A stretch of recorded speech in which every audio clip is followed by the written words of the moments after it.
fez and beard and everything. I was, and now I'm wearing just a hat, and I didn't shave because I've been high all day. I mean, because I didn't have work today, and I've been high all day. So driving is so interesting. No, don't do drugs and drive. Definitely do drugs. Don't then drive. Well, I take it for a condition. The condition is, of course, not being high. And it's really effective. It's very effective. Katie, what's happening here?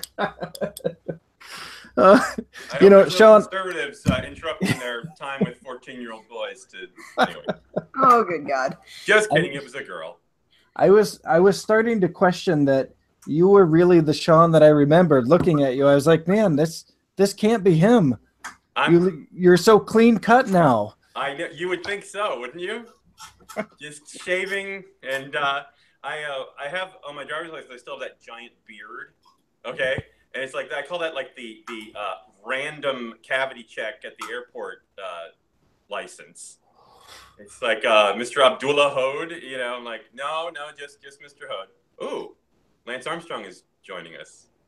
Who is that on the bike? Oh, where? Did you see the bike guy come up for a second? Oh yeah, that's my little thumbnail. Those were back in my skinny days. Oh, cool. Oh, I didn't. What were those like? I never had those. Those were a long time ago. I can hardly remember it. Yeah. Of course, being skinny and being on the bike might be related. Yeah, it could be. So who are we? I know Katie. I know me. I can't remember Jason. I'm Jason. What's this gentleman's name? The I'm Don Jim. Corleone sort of. Yes. What's Jim. his name? Jim. William? Jim. Hi, William. We're just going to have to randomly hit the mute button on Sean and go, hold on a second, Sean. I won't use any bad words. I won't use any vulgar words. I'll probably use lots of bad or ineffective words. Hey, look, though. I just got these glasses last week. They're non-glare. Well, they're good. They're working. So you can look into my bloodshot eyes. Well, you gotta who was it? George Carlin said you gotta drink a 6-pack before you get your driver's license picture taken. Stop touching the phone. God, I know. I'm sorry. Jeez. Don't touch it anymore. It's like my mom. If you keep touching your phone, the camera won't work. You're gonna go blind.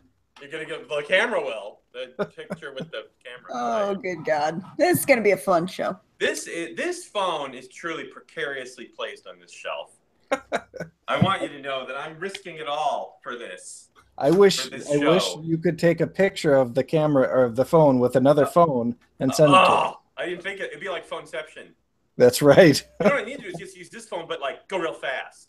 Yes. That's the iPhone X. I don't have that one. Well, Katie, before Sean destroys his phone, we should probably start rolling. Let's do this thing. Hey, Katie, you can intro us tonight. All right. Are we ready to do this? Yes. I'll have my finger over the mute button if necessary. No. We're all here. Do we have a delay switch on here anywhere? No, we do not. No delays. Watch this. We're going in full bore. Accent All on right. the bore. So just so we're all on the same page then, we're going to be talking about the author platform, other ways, non-writing related ways of reaching out to your audience. So Sean, I want you to talk about the presentations you've been doing at the library and the classes you're doing there. Jim's going to talk about the Writer's Block web show or podcast. And Jason is going to fill us in on his trip report from using InstaFreebie. Ooh, I'm actually really interested in hearing about that. Not that I'm interested in hearing about Jim's, but I'm interested in hearing about that other one. Remember, 2:15, not 5:15. All right, remember, everybody's on their best behavior, right, Sean? Yes, ma'am. That's no fun. It's not. Well, the thing is, that's a low bar for me. That's what's important to remember. Don't touch your phone. No, don't touch the phone.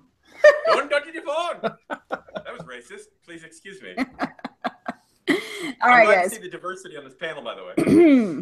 Excuse me. Okay, so let's get this show on the road. Welcome to another episode of Spilling Ink, the talk show that takes you behind the book to meet the authors and professionals in the publishing industry. We're back again with my wonderful co-host, Jason, and the dancing bird, Bella. Hey, everybody. How's it going? Bella, say hi. Say hi. You're not worthy. My dog's name. Was that? That's your dog's name? Yeah, that's my dog's name. Is it really? That's a good name. Did the dog answer? It means beautiful. Well, since Jim spoke up first, Jim, let's have you introduce yourself and tell our viewers a little bit about yourself. I don't know anything about myself. Damn, that's going to be a quick show. Yeah. My name is Jim Christina. I am a host of a radio show weekly called The Writer's Block. I am also an author of 14 novels and counting at the moment. I do a lot of stuff in libraries and do book signings, and I also have a little publishing company. What's it called? Awesome. Black Dog Publishing and Tuscany Bay Books. Nice. Black Dog Publishing? Black Dog Publishing is the name of the actual company. Tuscany Bay Books is the label for the books. Okay. Now, did Black Dog Publishing come from Bella? No, it came from my Rottweiler. Ah, okay. Bella's a golden retriever, Katie. Jeez. No, Bella's a golden retriever. Golden retriever. Guys, I mean, come on. I've never seen a black one. Black labs and golden retrievers are in the same family. No, what? Rottweilers and golden retrievers? No, labs and retrievers. She meant the dog family. The animal kingdom. Both dogs. They're both mammals. That's right. That's right. Look, they all walk on four legs, okay? Anyway, we had Katie on our show about 5 weeks ago, and she was absolutely a delight. Oh, well, thank you. Thank you. We're talking about somebody Katie appreciates right? me. We are talking about her, yes. Oh my God! Wow, well done, Katie. Well, I once again fell in love with vampires through her book. Oh, that's the way to do it. Yes. I fell in love with vampires through her books too. One in particular named Justine, who was my girl. Yep, for sure. I fell in love with Katie by pretending like vampires and hanging around her booth. Oh. But her books are also great, so it was worth it. Well, Sean, you are a repeat guest, though no one would recognize you after your new clean cut. That's the idea. I'm trying to get repeat customers, but they don't know it. So tell us a little bit about you. Oh, okay. Well, I've written, I think, 17 books, but some of them are like novelettes, so they're shorter. So really 14, 13, whatever is equal with Jim. And then other ones. I want to look good. And I've written in all sorts of genres. I kind of, science fiction, horror, literary novel, thrillers, bird-related books. Is that the Pope? It's like the Bird Pope. Anyway. It is the Bird Pope. I've written a book about the Bird Pope, obviously. And I love pulp writing and pulp fiction. And I do a lot of, I do seminars and I do presentations at Comic Cons and sell most of the hand sales that I do, most of the print books that get sold, I sell at conventions, and I get a lot of interested readers there by doing presentations, and that kind of drives some traffic to my table, and people get to learn about writing or whatever the subject matter is. So yeah, talking about author platforms, I'm really excited about it. Yeah. Yeah, and that's really the topic we want to address this week on our show is beyond just writing, what other ways do we reach out to our readers and get new readers? And just like you said about panels, when you go to shows and you do panels at like a Comic-Con or some of the big book festivals, people who may not know you will hear you talk, and that might trigger a little interest to get them over to your booth later. Right. Even if they don't buy your book right then, let's say that person wants to be a writer or likes learning about new writers and writing, that you've made an impression, And someone just taking your card at the table means almost nothing. But if you can make an impression on something that they actually care about, like maybe writing or science fiction or something like that, then you've got, that's the best platform you can have, someone associate you with the right thing.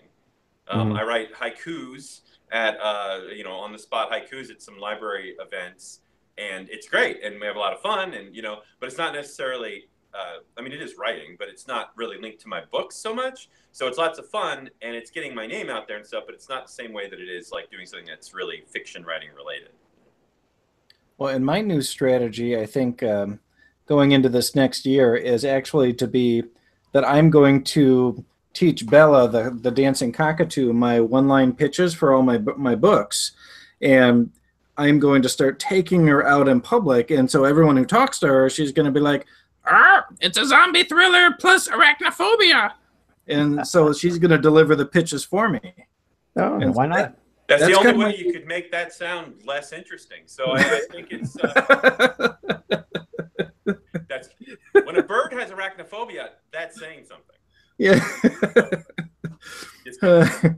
What do you think, Bella? Yeah. What do you think? Do you use the bird to attract attention though? I mean, in that way. For books? No, not for books, but she attracts attention anyway. We go to the beach and the park and stuff like that in the summer, and if we bring her with us, it's just everybody in the vicinity ends up near us to see the bird because she talks.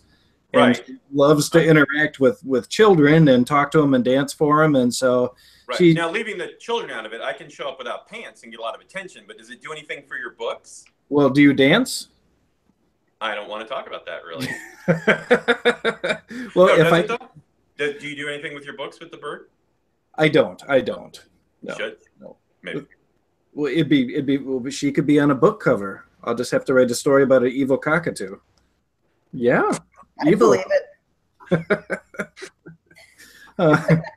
Well, now, Jim, tell us about the Writer's Block podcast and how that got started.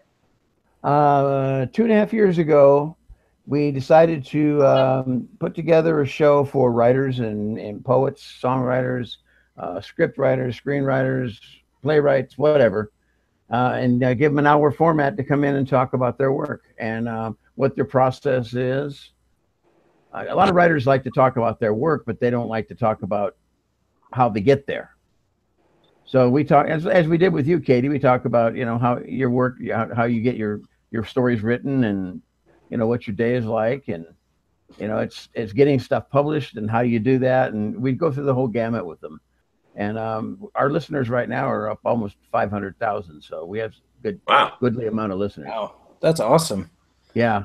Now, you said that you've written 14 novels. Is that right, Jim? Correct. Okay. What are your novels about? What genre do you like to write in? My genre is historical westerns. Okay.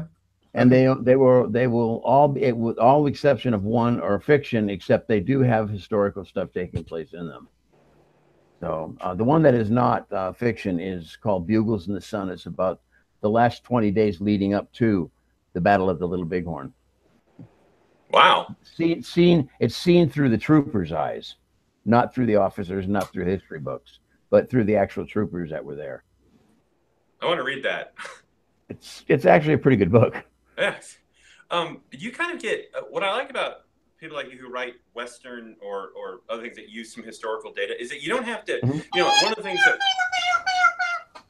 well said, but one of the things that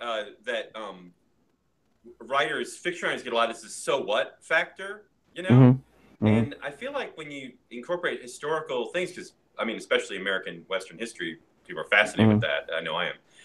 It's like you don't get that. You don't have to have this sort of same justification. Like this explores something that's inherently interesting to people. Well, you're right, but you also have to look at the westerns that were written back in the 50s and early 60s, Louis L'Amour and Zane Grey and all those guys. Their characters were nice and they were all tall and square-shouldered, narrow-hip, square jaw, never went to the bathroom,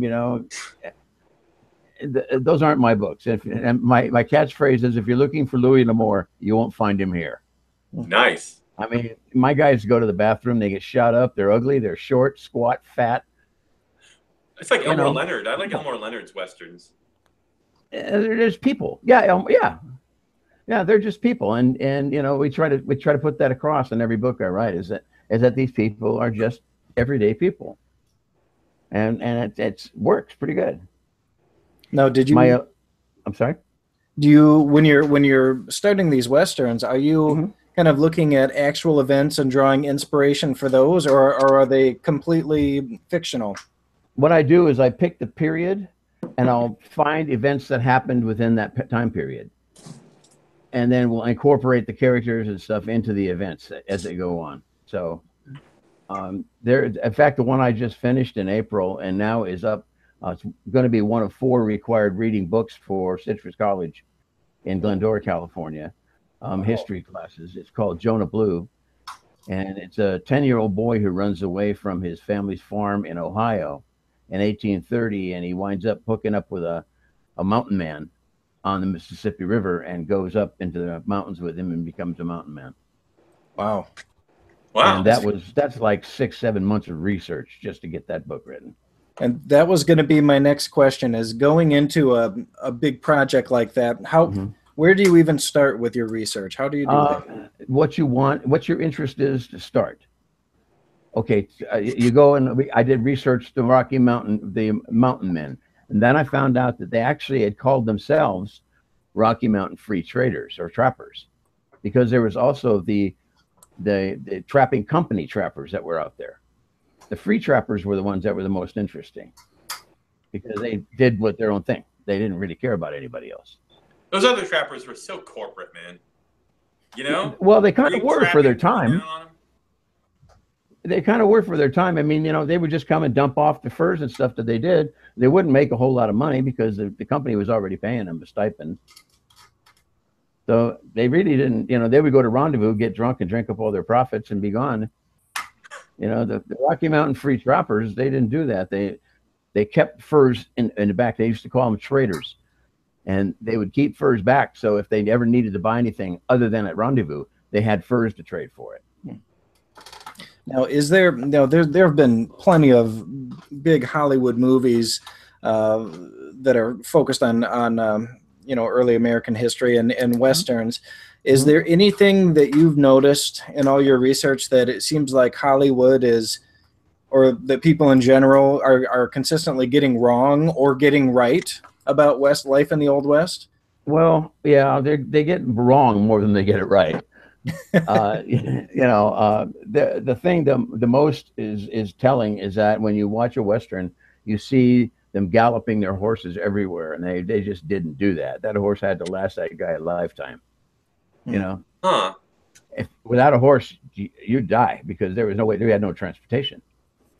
So your horse was treated. You did everything with your horse first. When you stopped for the day, you took care of your animal first. You watered, grained, fed them, staked them out to graze. You took care of your animal. Then you took care of yourself. Okay. So that makes sense. Yeah. Well, sure. You know, they never rode into a ranch yard or a town and just jumped off their horse and left their horse standing there in the street. You know, I can see why a movies horse do that all the time. So, like, horse thieves were so reviled, and well, if they were that important, you know. Yeah, but horse thievery wasn't near as bad as cattle rustling. Oh, really? You know, horse thievery was a hanging offense because if you took a man's horse, well, that's what I'm saying. That was his life. Yeah. You take his cattle, not so much. But you take his horse, you take his life. You have to ride a cow. That's just not a good look. Right. And the language that's used consistently in movies is too modern. Okay. What about Deadwood? What do you think of the language in Deadwood? I like Deadwood, but I thought, I mean, I wouldn't go ever that far. But was it realistic, maybe? Well, kind of. I think if you lived in a brothel, maybe. But most guys didn't live in brothels. I mean, they had foul mouths, yes, but there was no women around. You know, the only women around mostly were whores, and you know they didn't care. They used the same language. So you know, but you would never use a language like that around a townswoman, ever.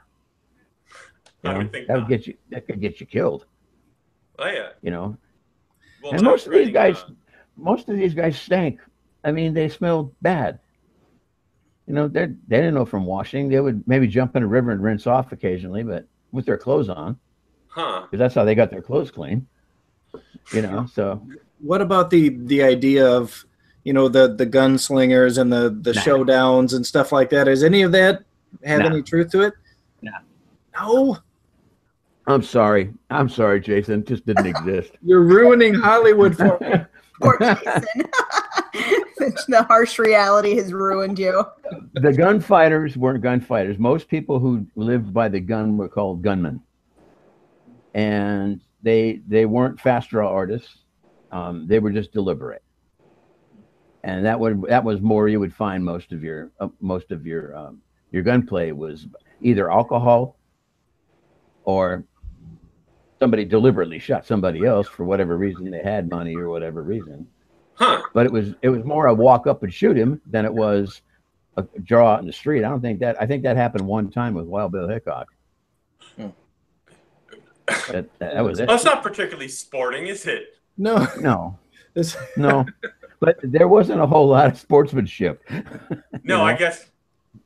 You know what? He got shot to death, but he got a 10 on form, and that's what's well, you important. got shot somebody, he was pretty much dead. So. Wow. Well, If the bullet didn't kill him, then the lead did. So. I think that, the end results matter there. Is he dead? Yep, we're good. Dead is dead. But a lot of these guys, it took and days for them to process-oriented, die. really. Yeah. I mean, some of these guys, it took days and days for them to die. Now, why do you think life was so cheap back then? Because it was such a struggle to survive, or what do you attribute that to? I don't know that it was so cheap at all, Jason. What I think it was just life. Okay. You know, that was their life back then. Things were hard. It wasn't a simple life. And anything could happen to you. You could fall off a wagon and get run over. So I don't know that it was ever cheap. I think if the cheapness comes in, it's strictly from the saloons and the alcohol involved. Because even as to today, most people can't hold their liquor. Well, that's there are some of us who can. Most people they don't do well. Well, if I can help, I try not to mix liquor and guns in the first place. Well, that's a smart thing. That's probably a good idea, Sean. So I just leave John, guns out of the house because liquor you're could a happen smart at any man. moment. So we don't want. Liquor could happen at any moment. But gunplay, that's just that has too many unlike drinking, gunplay has consequences. Well, when you think about it, when you get so pissed off at somebody and you're carrying a gun. Yep. It'd be easy to get to that. It's very easy to yank that pistol and then what are you going to do? Well, that's why. Yeah, it's like if there's a gun, somebody's probably going to use it. Exactly. So we rely on our wits around my house, which most of the caliber, towns I assure you. outlawed them. Yeah, most of the towns had no gun ordinances, so you couldn't wear them in town anyway. Now, They did what do even you? back then? Yeah, even back then. Huh. Wow. I've learned a lot. Yeah, I have too. I just like how far off tangent we get. We talk about radio shows. Next thing you know, we're talking about gun ordinances. Well, Actually, I have a question for Jim. Sure. Jim, okay. Well, this is lead us back in. Don't do you get ever go to political, any Sean. Western, huh? Don't get political. No. Do you ever go to any Western, any Western sort of themed events or anything and talk about your books? Yes. All the platforms you get in there? I've done a few library readings and library talks. Were they Old West theme things? Yeah, it was totally Old West. I did one real versus real, so in other words, REAL versus REEL. I did a thing at a big event. It was at the back room of a restaurant. Huh. And Roger McGrath, who was from the History Channel, he was there that night with us, and we had a little chat back and forth on the platform. Yeah, and then we also do the Santa Clarita Cowboy Festival every year at the Buckaroo Bookshop. So, the Buckaroo Bookshop? It's actually a book tent that is set up, and it's a bookstore for 2 days. Oh, cool. Now, so this was clearly after you ruled the galaxy for 30 years during the first Star Wars trilogy, right? No. I had a thing. I wrote a book on how fishing is misrepresented in movies, and I did a real versus real thing. It was REAL versus REEL, but it was really confusing because we weren't sure what was real versus real. We just had to give up. And that was at the Buckeye Bookshop, which they set up in a kiddie pool outside of Walmart. We don't really talk about it much anymore. But... Sean, dude. Jim, how do you get the word out about your books? You're doing some library stuff. You're doing some convention thing. Yeah, we do. I push them on our radio show, as Katie can tell you. We also have a little publishing company that we tout as our titles, which a lot of my titles are there, and then we, shameless self-promotion, the 3 biggest words you can have if you're an author. Now, do you? Oh, is that true? Do you get into social media a whole lot, Jim, or no? I do. I have an author webpage, and I have my Black Dog Books webpage, and then our radio show Facebook page, and then my personal Facebook page. Is it blackdogbooks.com? It is blackdogbooks.com. Yeah. No. Yes, blackdogbooks.com. Oh, there's some suspense there. I'm sorry. Black Dog Publishing. Oh, wait a minute.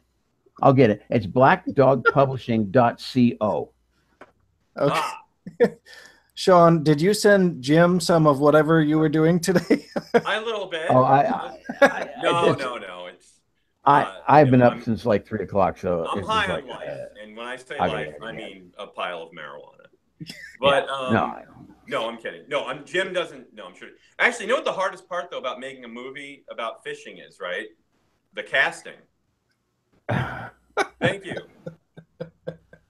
Buy my books, SeanHode.com. They're better than the jokes. And this is what we can expect when we go see you at the library, Sean? Yes, more fun than a barrel of in a wading more pool. Clever than monkeys. In a wading pool, talking about casting. So Sean, you're doing events at libraries too? Who? You, Sean. Me? Yeah. Oh, yeah.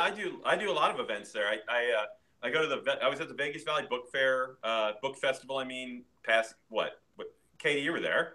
Yeah, it was like 2 weeks ago. 2 weeks ago, and had a great time. And I just generally, because I'm so successful, I do it for the library to kind of get attention for them at their booth, and I do these impromptu haikus. If you give me any subject other than anime, I can write you an impromptu haiku about it. And I did like 80 in a couple of hours. It was a lot of fun, and so then they carry my books, and people know me from the writing and things like that. So it's good. The shameless self-promotion, as Jim was saying, accent on the shameless is mine, and I'll do anything to make kids laugh and make their parents feel guilty and buy my books.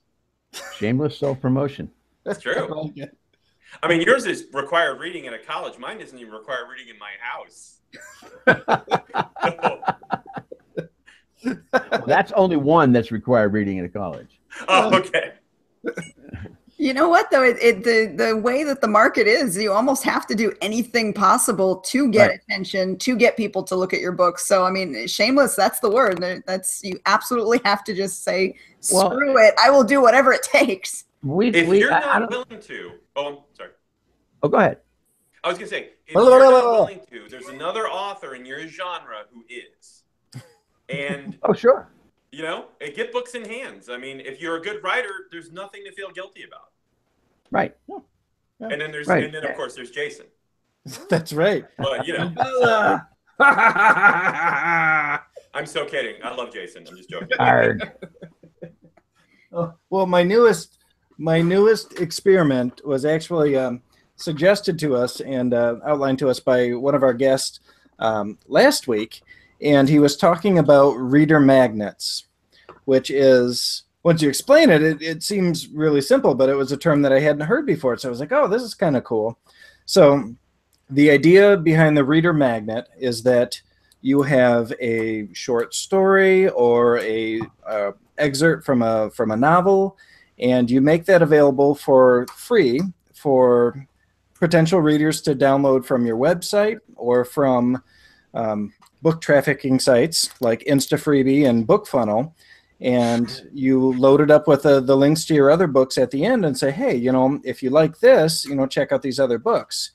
And so not only are they reading that book, but when they download it, at least on InstaFreebie and BookFunnel, you get their email address so that you can notify them when you have more books coming out, which I thought was a great idea. And I was like, oh, this is cool. I'm going to try it right away. So for the past few days here, I put a short horror story that I had written that was previously published by an anthology, and their exclusivity period has been up now. So I put that up on InstaFreebie, and I've been kind of promoting it on Facebook and asking friends like Katie and some others to help me share around. And I find that I'm having a lot of people download it. And of course, as soon as they download it, I get their email address, so that as I'm starting to develop a newsletter, which I don't have right now because I never felt like I had great content for a newsletter. But so now I can contact them and say, hey, if you liked Lot 187, which was the short story, check this out. This is in that same vein. So far I'm having fun with it, and people are downloading the book, which is all I can ask for. And something that you're doing that all sounds really great. And something I think that you're doing with that, and of course this is part of probably why you do it, right, is that you have trackable results. It's not just, you're not like just handing out, CDs or something. Not anybody does it anymore, but CDs with a free book on it. I mean, you've got, oh, this person was interested in this book and downloaded it or accessed it or whatever, and you've got their email. You've got, then you can put them on a mailing list and you can track what interests they have, or if they unsubscribe immediately or whatever. But and then that if they interact with your mailing list, that they're interested in your work because they've already read some of it. Yeah. And so that sounds, I'm gonna have to try that. Actually puts the lie. I mean, I was just joking, but puts the lie to it when someone knows you're putting free content, when a reader knows you're putting free content out there for them to look at, well, that shows that you have confidence in the work you're doing, and that if you like this, which you probably will, then you'll love this other stuff that's behind whatever paywall or whatever. So I think it's a good idea. I was really impressed by the idea, and I was shocked that I hadn't heard it before. I was like, oh, well, yeah, that's a no-brainer. Of course I'm going to do that. So hopefully I'll see some good results from that, but I'll keep us posted throughout the months and see how it goes. I'm going to try to what I'm going to do with the newsletter, and I'm subscribed to a zillion author newsletters because, of course, whenever you befriend an author, you get signed up for their newsletter. Right. So I don't necessarily know that I'm going to do something every week or every 2 weeks, but I'm gonna put out a newsletter when I have something worthwhile to share. I'd love to be able to share a short story with people every month, or a cool epic poem every month, or just something that's interesting, something more than, okay, I'm selling this and this and this month. Right. You can't just do the constant sales pitching. Yeah. Right. Yeah, because we all get tired of that, I want you to buy my books, but I don't, Katie has a great balance with her stuff, I think.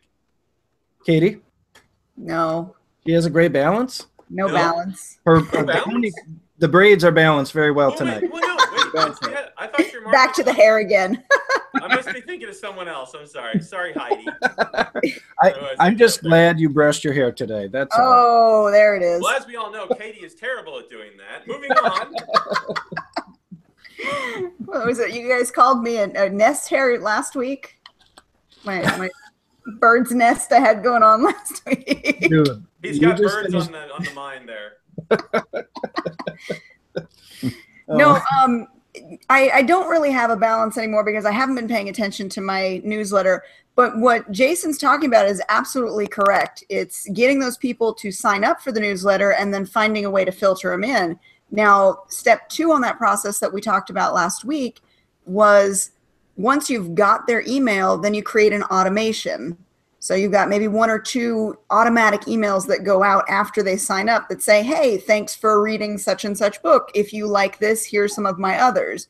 And then maybe a week or 2 later following up with, have you had a chance to read this? Please leave a review. Or would you like to hear about more of my books? That kind of thing, to engage them on an automatic level so that you're not constantly having to send out hundreds of emails because, people they love free stuff. So you'll get 1 million subscribers for free things.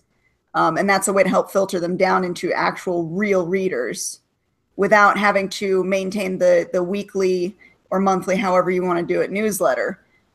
Some authors, they do have that every week newsletter, and that becomes a little bit hectic to deal with. Some authors have the once a month, you know, hey, this is what's going on. Here's my sales, here's my deals, whatever. And some have the very conversational newsletters, which are essentially like blog posts where they Those are great. check in with their readers every so often. And then casually at the bottom of their newsletter, they have, by the way, here's all my links if you want to check out my books. Well, L.M. Preston, who was on a few weeks back now, I think that she has a newsletter that comes out twice a month, and she was telling us that she has a very specific format that she uses. And part of the reason that she feels her newsletter is successful is because the readers know that format, they know what to expect. And her format, I believe, and it's been a few weeks, was that she starts out by giving some kind of personal anecdote, you know, something that's going on in her life, you know, connecting with the readers. Then she talks about what she might have coming up and releasing, you know, new releases or sales going on. And then she always has a giveaway as well. At the end of every newsletter, whether it's just her giving away or whether it's a giveaway with a big group of authors, there's always a giveaway. So there's always that incentive for, okay, I'm going to open LM's newsletter because I know she's giving away, you know, a book or a gift card or this or that. And so I thought that was interesting too. Now, I have nowhere near enough time nor ideas to come up with something twice a month. But I think it's fantastic that she's got something that's working for her like that. Now, let me I add wanted a to caveat there. Oh, oops, sorry. sorry, just want to add a quick note there. And that's one of the reasons that I haven't done my newsletter in a while. If your readers are so used to always having an incentive in your newsletter, beware that the one time you may not have an incentive, you will get hate mail. And that was kind of what stopped me. I had sent out just an informational newsletter. And actually, Jim, it was because I was going on your show. I had sent out, hey, I'm going to be at the Las Vegas Valley Book Festival doing a panel. I'm going to be on the Writer's Block show, just in case you want to tune in or be there. And I didn't have any giveaways at the end. It was simply an informational, hey, this is going on. And I instantly got hate mail telling me how stupid my newsletter was and how worthless it was because there was nothing to give away. And so I kind of just went, I'm going to back off from the newsletters for a little bit. Hey, Katie. You know, people are such jerks. Katie, you know what you got to do? You've just got to shake it off. Shake it off. Shake it off. Shameless haters gonna self-promotion. You know what? That's a really, I don't think they're real friends to you.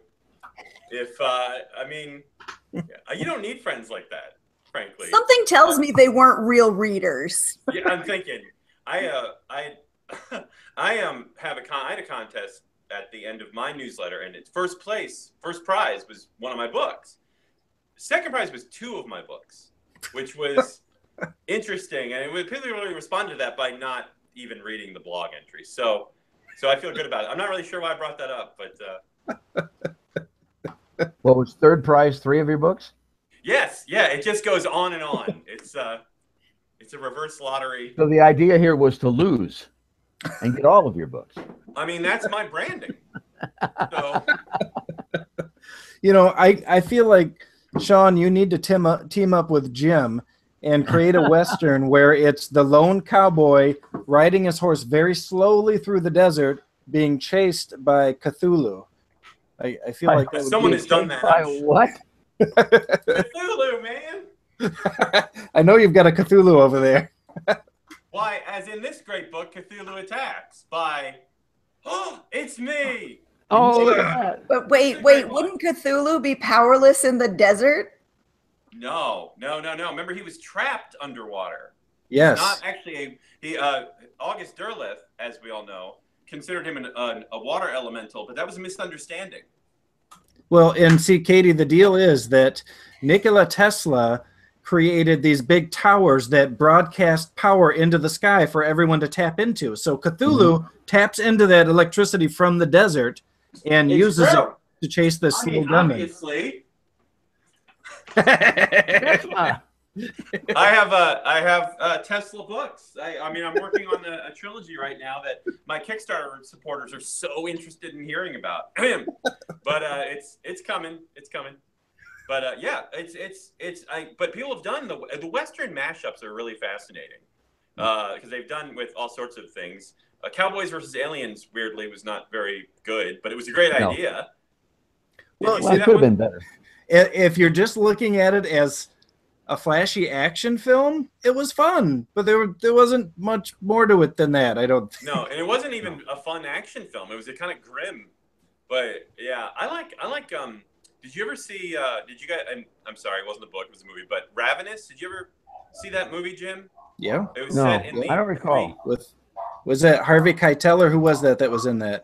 No, it was Guy Pearce. Oh, yeah. It was set like around the time of F Troop, like 1840s. This is my historical, by the way, Jim. This is my historical sort of reference. Oh, that's the guy that was eating all those people. Yes. Yes. I did love that. see It was that. so it was a great mashup, and it was such a good desolate Western feeling. Yeah. Well, it was infinitely better than Dracula meets Billy the Kid. It was. I've never seen that. What about you don't ever Abraham want Lincoln Vampire Slayer? Oh, that was. I wanted to like that one. I wanted to, but I just couldn't. Yeah, I wanted to so bad, but actually, we couldn't get through it, Katie. The book was pretty good, actually. The book was good, but the book was like, obviously, it's a humorous thing, but the book was like a history book, and it's hard to make movies just out of a history book. Right. Well, I guess. The coolest part of that movie was just the part on the trailer where Abe blasts through the tree with one swing of the axe. Abe. That was the coolest part. It's like when when G-Man was cutting down the cherry tree, and Tommy was I didn't even go on first name basis with all these guys. Well, the sad part about it is it came out the same time that Abraham Lincoln came out. Yeah. So I mean, on one hand you have Abraham Lincoln Vampire Killer, and the other hand you have Daniel Day-Lewis as Abraham Lincoln. I know that Spielberg movie could have been a success if it hadn't been ruined by the first one. by Daniel Day-Lewis, exactly. It was a very confusing time in cinema. Well, you know what, Sean?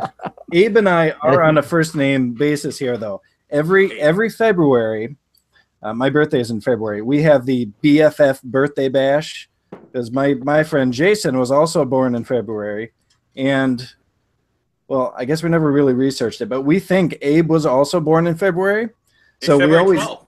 Yeah, 12th. so we always add him to our BFF birthday bash poster, so it's like he's hanging out with us. I'll post a picture on it before. Yeah, I always add a couple of like Playboy models to my birthday pictures, kind of spice them up a little bit. Weirdly, though, they're also named Abe. Oh, nice. That's a weird thing. That's sexy right there, buddy. Did you know? Well, you didn't know. February 12th, 1809, Abraham Lincoln was born, and on the same day, Charles Darwin was born. Two of the most epochal minds of the 19th century, born on the same day to the same woman. Well, not that last part, but other than that. In the same cabin. It was a crowded cabin. I don't know if I'm comfortable with Sean using big words. Well, you should go just confront yourself then. Well, he's drinking big beer, so might as well have big words too. Yeah, no, this is just iced tea. This is Vegas tap water, right here. Yeah, yeah. Yeah, that pretty much looks like it. I say, have you been to Flint, Michigan? Obviously. Hi. How are you? Hi. She saw the beer. She wants some. Oh. Affleck. Someone was trying to teach her that at the vet's office I worked for the other That day. is so racist, man. Just because she's a white bird. I mean, come on. Come here. Come here, baby. I have a book on Darwin's Dreams, which is my literary novel, historical novel, and I don't have a copy of it here because they all sold out. Yeah, It's the best book I, or indeed anyone else, has ever written. What's it called? I'm sorry that I don't have people should buy a copy right now, and if it's not the best book they've ever read, I will give them their money back. Nice. Yes. Wow. Didn't you tell me that you actually do say that at conventions sometimes? That if you don't I say that every time. There's like I have a 100% money back guarantee, and they're always like, "Oh no, I wouldn't." I'm like, "That's great. I hope obviously. I hope you don't, but but it's like if you honestly, and only one person's ever taken me up on it, and I had him killed. No, only one person's taken me up on it, and it was a teenager person who at the con they were sorry they spent the money because they wanted to buy something else. It was fine, So I just gave them the money back and tore the page out and sold it for half price to somebody else who who didn't. Oh, because you'd already signed back, it. so. Sure. Huh? You already signed it. I already signed it. Well, I ripped that page Yeah. out because I wrote to Dimbulb or whoever that guy's name was, and I'm having some revisionist history on this, obviously. But and I mean it. It's a good thing. I like to put people at. Did that bird steal your watch? Well, yes. You see, the thing is, it's one of the little Apple watches. So if I get a message on my phone, it buzzes. Well, she felt it buzz on my arm and decided that I'm going to take that watch. You know what? You got to get your buzz where you can get it. That's right. Although Katie obviously is against this because it's Apple. Yes. I was just about to say, she realizes how evil the watch is, and she's trying to help you by getting rid of it. Yeah, I'm helping you by sitting on this buzzing thing. Oh, it's just terrible. Please stop. Well, you should see I don't know, can you guys see that big tear she made in it the other day? Oh Yeah. Evil little bugger. It's a good thing it's patented Gorilla Glass, strong enough to take a cockatoo bite. That's a good slogan. It Really, kind of is. It's going to get that cockatoo owner market that's so coveted. It's kind of a saturated market, you know. But yeah, what do you think? We're making fun of you. Yeah. She's going to take your eye. You know that, right? Yeah, she could. Holy crap, man. Dude, somebody, a friend of ours has a bird called a hyacinth macaw. And have any of you seen the movie Rio with the parrots in it? It's a cartoon. All right. In that movie, there's a blue macaw, which kind of loosely based on the hyacinth macaw, which is a gigantic parrot. Very intimidating looking bird. Is it in the witness protection program? Is that what they call it, a macaw? He's actually a parrot. well, they're a type of parrot called a hyacinth macaw. But anyhow, where was I going with this, Sean? Oh, yes. Is that your author platform? No. We're not talking about that kind of stuff. All right. So sorry. You guys are just completely off topic. Your bird is based on a movie bird or something. So I'll be quick, Katie. Sorry. So a friend of mine was telling us just the other day that her husband has one of these birds and they're endangered and they're super expensive. They're like 15 grand. So you've got to be really nice to them. And the bird doesn't like her, hates her. So one day she was walking across her living room and this bird darts out from the other room, runs up to her foot and bites her big toe. Well, they've got like 1,500 pounds of pressure in their beak. So she ends up in the emergency room with stitches going all around her foot. And the doctor's like, we can't believe they didn't just take it right off. But anyhow, what were we talking about, Katie? Wait, can I just say something? Yes. That bird being worth $15,000 is the only reason it's alive, isn't it? Yeah, I would think Wow. so. Yep. So I think we'll all sell more books knowing that. And maybe buy ourselves a macaw. there you go. Hey Jim, in the Old West, did they use falcons at all? Did they use what? Falcons to hunt? I don't think they did on the Old West, but I think they did in Europe. Well, yeah, right. I mean, I didn't just come up with the idea of falcons hunting. I was just like, That'd actually be kind of a cool thing to put into a story, wouldn't it? It would. You know, you should do that and give me credit. You could name the falcon David and have it be where the hero gunslinger uses this bird to fight a major battle before he runs off to fight against Randall Flagg. Randall Flagg? That's a Did you Stephen King reference. Have we not read the Gunslinger series? Randall Flagg would be making reference to The Stand. The Stand, well, yes, but he was he's been a recurring character. I think in the Gunslinger they just called him Merlin, but it's been inferred that they were one and the same. But they do actually call him Randall Flagg in The Stand, which is why we thought you were referring to that. Right. The book with him in it. Yeah. Right. Well, in book 4 of the Gunslinger series, one of the cowboys has a falcon that he uses to fight with. Oh, so cool. that's yeah. Anyhow. Wow, that would have been really fascinating 10 minutes ago. Anyway, Katie, how you doing? I'm just listening to the crazy going on over here. I don't even have to talk today. I can just kind of sit here and you guys just keep it going. Katie, what are you doing to engage your readers, Katie? Well, honestly, Spilling Ink is one of our ways to engage readers. What is that? Really? Just kidding. Just kidding. It's not only a way to engage readers, though, but it's also a way to build your author network, which we've talked about before. It's not always what you know, it's who you know. And sometimes the network of people you bring in can help you in reaching new readers and building an audience as well. And finding more places to promote yourself and have your author platform. When you meet whole new groups of writers through a writer friend that you've made. Exactly. And it's great. I don't think she likes a whole Phoenix, there's a whole Phoenix crew, if you will. And I talk at we went to Phoenix. Remember? That's a P for Phoenix. That looks like a G because it's backwards, but F for Phoenix. Or I for Indianapolis. Anyway, I don't even know what I was saying. It was worthless, whatever it was. Something about Phoenix. But you're talking about how we went to Tucson, Sean, right, Tucson. And we did the panel on self-publishing there.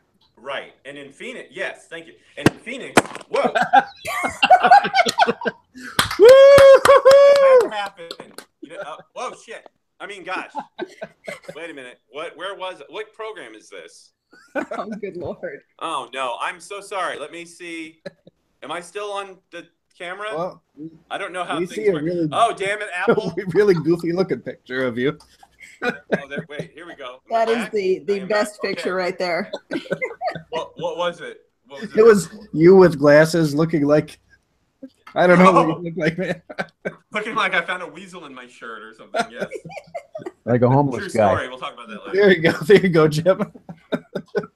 But yes, to bring that back on point, the building your platform using your author connections as well is very helpful. And yes, Spilling Ink gives us a chance to not only reach out to other authors, but also shamelessly self-promote ourselves. Yes. Yeah, it's hard to shamelessly self-promote others, but yes, but actually going to Tucson with you, it's like, until I was a jerk in the car, we really bonded, and I got to know Ms. Johnson and and other writers who I wouldn't have met without knowing you. And what was the freeway number again? It was either 215 or 515. There's someone who lived here since she was an embryo, and then I a couple of years ago. In my defense, though, I'm a jerk. Oh my God, you were like so jumping to defense, though. You're like, I will make you pay for every one of my books if you get this wrong. And I'm like, dude, I've lived here forever. I blame society. So Jim, what does it take to get on your radio show out there in LA? How do you get people for the show? How do you do that? We have actually my booking manager and producer is my wife. Well, that was and you got to get past her first.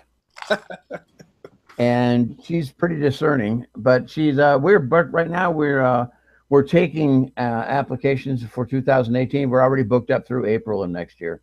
Wow, fantastic. Yeah. So how does one apply on that? You can send an email to guest, as in, guest services, or guestwb@yahoo.com. Oh, I'm just curious for someone else.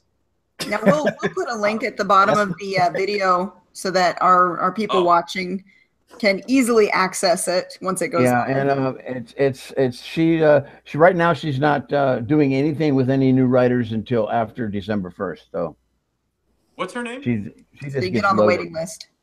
Yeah, and it's getting long. What's her favorite kind of flower again? Who, my wife? Yeah, Rose. Okay, good. Also, I like this. They're already planning their ways to suck up. This is good. Jim, have you lost weight recently? Not that you needed to, but you're looking good. Yeah, buddy. You do look very dashing, Jim. Well, Jason's just sucking up. Don't listen to him. So along with shameless self-promotion, you also have to be willing to suck up to anyone around you. That's true. I'm generally shameless. So well, if you're a master in the art of bullshit, then I suppose you'll fit right in. There you go. Yeah. That's like my son. He's making his own money, And Grandma comes over today, and he hands Grandma this bill that he made, and he said it was an $8,000 bill, and he would like to give it to her if she would give him $12 back. That kid, That's pretty creative. Isn't that how Bitcoin works? I think that is how Bitcoin works. That kid is going to be a billionaire, man. No kidding. Isn't he like 2? No, he's almost 6. Oh, I thought he was a baby. I was like, man, that baby's a genius. He's like Boss Baby and stuff. I was like 8 before I got into counterfeiting. No, he's counterfeiting at a 12th grade level. Well, congratulations. Yeah, you must be so proud. Honey, we have a con artist in the family. Aren't you proud? Despicable Me 4 featuring the Sliduses. There you go. As long as what's left of the FBI doesn't come knocking on your door. Actually, do you know who prosecutes? I bet you do. You know who prosecutes counterfeiting? Treasury Department. Secret Service. Secret Service. No, you don't get credit, Jason. Your bird does. All right. But, yeah, they're so. High five. Yeah, I was, but I only know that because of Wild Wild West. Wild Wild West. It's the Wild Wild West. Yeah. That was a realistic Western for you. That was good. Even they had to wear the collars. I mean, Bob Conrad, was anyone slimmer of waist and wider of shoulder than he? Well, he had to. Yeah. Anything to make him look bigger. Where's Bob? Oh, someone put in his pocket. Yeah. They had to use miniature batteries on his shoulder. Those of us who are old enough to remember that commercial. That's right. That's right. Yeah, knock him off. Yeah. I dare you. I dare you. Yeah. Well, then he started flying airplanes. No idea what we're talking about. I don't know what these old guys are talking about, Katie. Oh, good. Finally, we're not the old ones. Actually, I think that. Oh no! I think that Sean is actually like 20. He's just had 20 years of hard living, right? I did. As I remember, we had a reunion of our embryo gang, and I was voted most likely to get his head caught in his crib, and it was. But I made it, and I'm feeling good. I don't know what that joke meant. Read my books. They're funny and awesome, by the way, folks. Author platform. See, it's all relevant. There you go. Master of the shameless self-promotion right here. Definitely. That's right. It's important. Hey, I'm a giver, Jim, just like you. Yeah, I give. I give until it hurts. Until it hurts them. And then I give some more.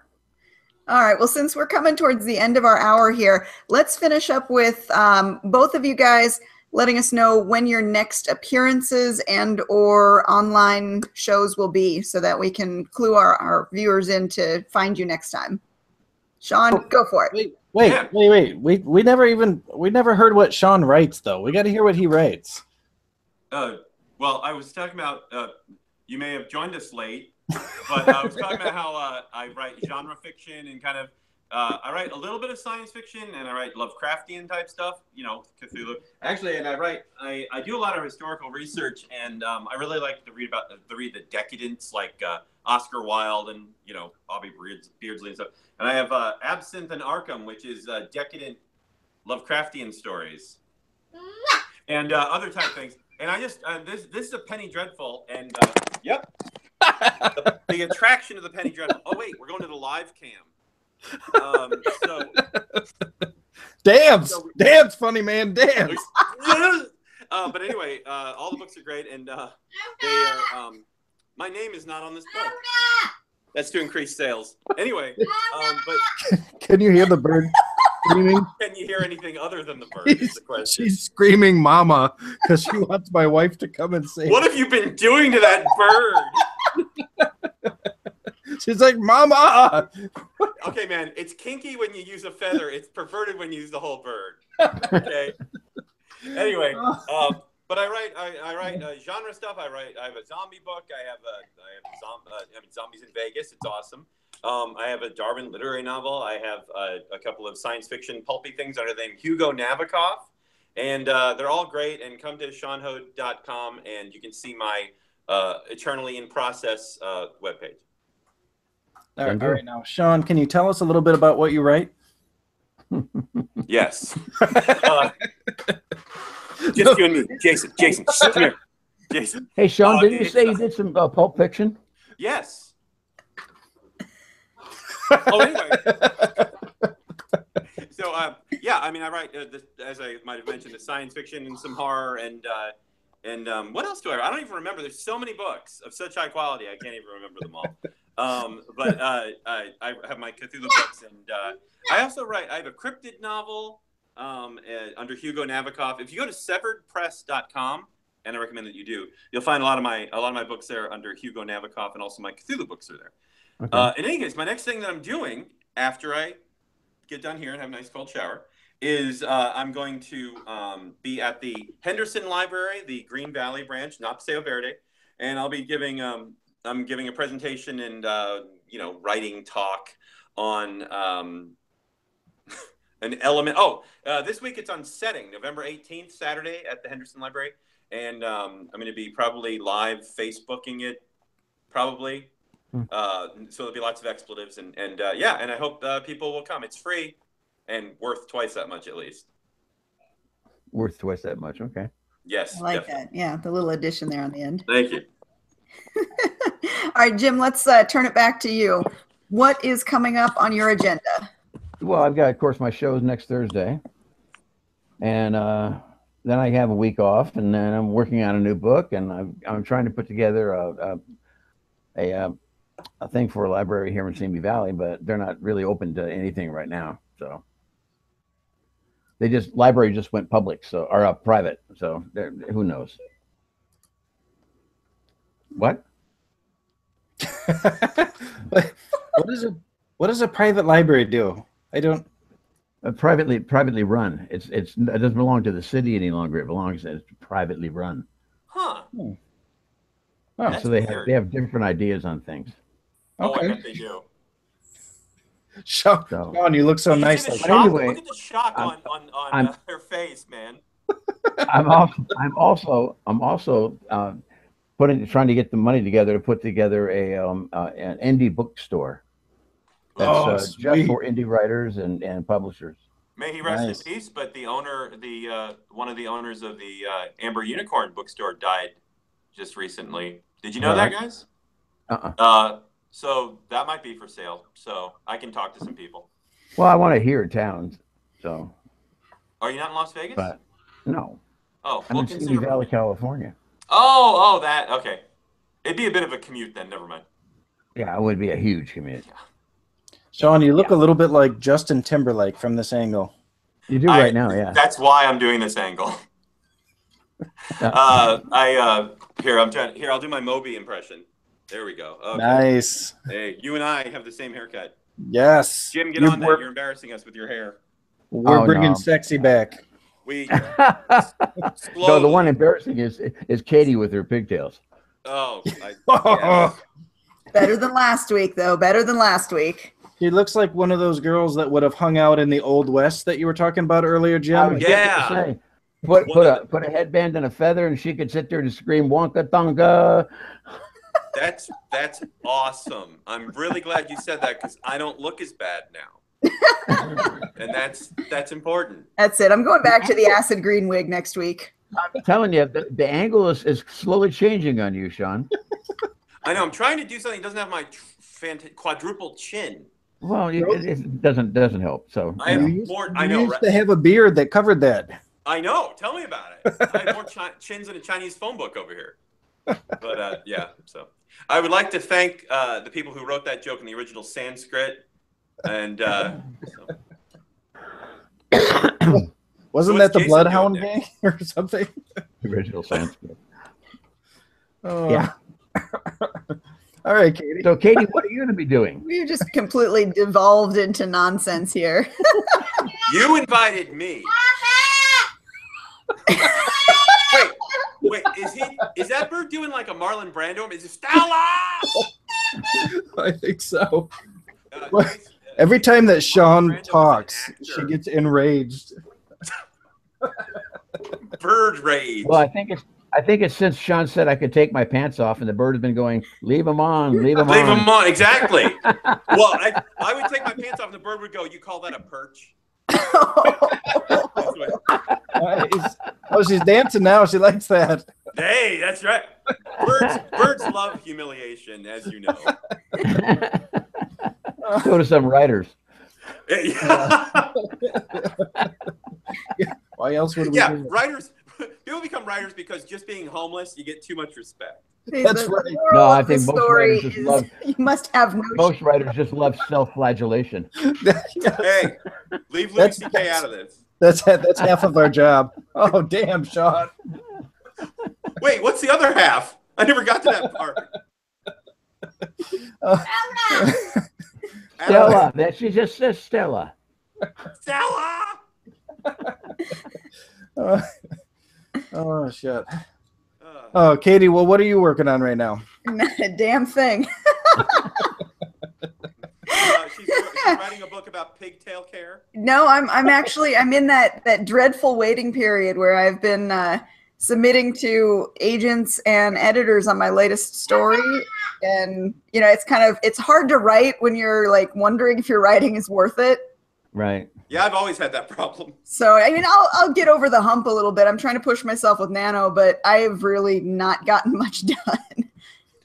I did the first day of Nano in that I posted words that I had done before November, and I haven't done any since. I've rearranged some words, and I've done some text broker, and I played some online poker, and I read some anti-Trump articles. That's basically it. Bird hates you. The bird hate. I know most birds are pro-Trump. They just, you know what? They just follow whatever they have in their feed. Well, I think owls are. Ooh. Nice. Nice. Anyway. So yeah. So Katie, so you're doing so your next appearance, Katie, is nothing.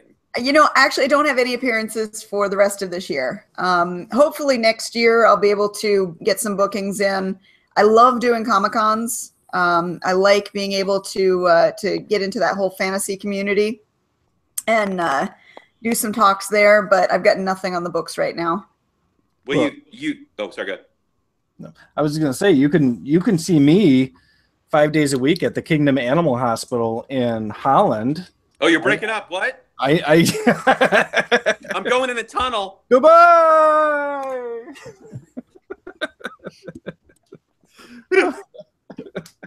Well, I hope this was helpful to all the viewers out there. You all learned a lot from this show. Don't lie. Of course. If nothing else, you got a good laugh this week. Whenever Jim was speaking, it was worth something, and Katie, you're nice to look at. So it all worked out. So when we edit this, it'll just be all Jim and then the occasional laughter from the rest of us, right? Honestly, that would be the best, wouldn't It'll it? just be Stella. Yeah, just Jim and the bird. Yeah, me and the bird. I like it. That's quality original Actually, can you content. tell your bird to say things that they said on Deadwood? Because then he and Jim can have this discussion. Yes. Oh, we could I'm sorry, do my that bird was anyway. raised That's in a true.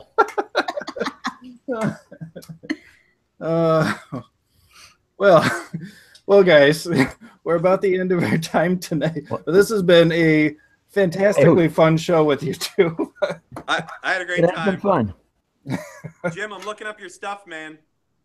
Good. Do that. Thanks, and thanks for looking up my stuff. Thanks for saying that. I will look up your stuff. All right, everybody. Well, thank you for joining us tonight on another night of Spilling Ink, the talk show that takes you behind the scenes in the publishing world, or in this case, behind the scenes in Sean's giant head over there. And I have no pants. No. Sorry. I'm like Tom Brokaw. He wore bikini bottoms. On that note, I'm wearing everybody, bikini bottoms. have a wonderful night, and we'll see you on the next episode. Good night, guys. Good night. Oh my goodness.